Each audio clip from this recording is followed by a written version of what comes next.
হ্যাঁ এটা বলো। তুমি কি ব্যস্ত? লিখছি, বলো না। লেখাটা থামিয়ে 5 মিনিট কথা বলা যাবে আমার সাথে?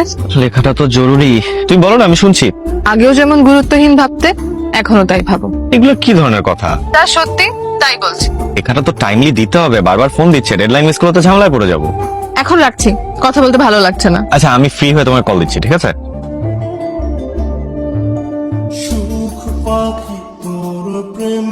ও হ্যাঁ, একটু আগে যে ফোন করলো, ওর নাম হচ্ছে ইরা, আমার প্রথম ভালোবাসা। সময়, পরিস্থিতি, পরিবেশ সবকিছু মিলিয়ে আমাদের ভালোবাসার রূপটা ঠিকই বদলায়, ভালোবাসাটা কিন্তু আগের মতোই রয়ে যায়। একটা সময় মনে হতো ইরাকে ছাড়া আমি কিভাবে বেঁচে থাকতো। এই ঘরের প্রত্যেকটা জিনিস, প্রত্যেকটি আসবাবপত্রে ইরার ছোঁয়া আছে। শখ করে মনের মতো করে সবকিছু কিনে ঘরটা সাজিয়ে দিয়েছে। এরা এখন আমার জীবনে আছে, তবে আমি এখন ইচ্ছে করলেই বলতে পারি না যে চলো না আমরা একটু ঘুরে আসি, কারণ ইরার এখন নিজের সংসার আছে। একটা সময় কিন্তু আমি আর ইরাও নিজেদের সংসারের স্বপ্ন দেখতাম। আচ্ছা ইরা, আমি একটা বিষয় নোটিস করলাম, তোমার যেদিন খাওয়ানোর দিন থাকে সেদিন তুমি পুরো আমি এটা খাবো, চলো ওইটা খাই, না এটা এত কম নিয়েছো কেন, ওইটা বেশি করে নাও। আমার যেদিন খাওয়ানোর দিন থাকে সেদিন তোমার ইদার খিদা থাকে না, নাহলে তোমার অ্যাসিডিটি হয়, নাহলে তুমি এত খেতে পারবে না। এই যে আম ভর্তা, তুমি আমাকে কি বললে একটা নিতে, দুটো আম ভর্তা পে করার মতো টাকা আমার কাছে আছে ইরা। একসাথে খেলে ভালোবাসা বাড়ে। তার মানে কি যে তোমার যেদিন খাওয়ানোর দিন থাকে সেদিন তুমি ইচ্ছে করে ভালোবাসাটা কমাও, তাই না?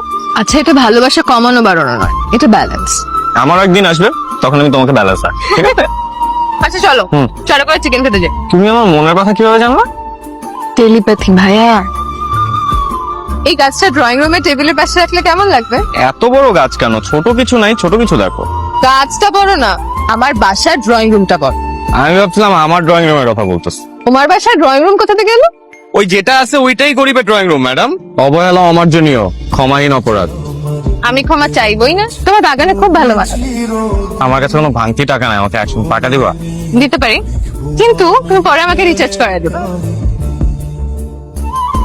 তুমি এখানে কেন, কোনো সমস্যা? না, কোনো সমস্যা না। ভাইয়া আপনি কখন আসছেন? সূর্য ওঠার আগে। কি হয়েছে তোমাদের? আর বলো না, এগুলো কি? নিজের হাতে বানানো গরুর মাংস। ভাইয়া চলেন, গরম গরম খেয়ে নেবেন, ঠান্ডা হলে মজা লাগবে না। মাথা যেই গরম হয়ে আছে, গরুর মাংস খেয়েও মাথা ঠান্ডা হবে না। দুজনের মাথা কি একসাথে গরম? কি হয়েছে? একটা গল্পে 2 ঘন্টা ধরে ব্লক খেয়ে আসছি, কোনোভাবেই সমস্যা সমাধান করতে পারতেছি না। কি লেখা দেখি?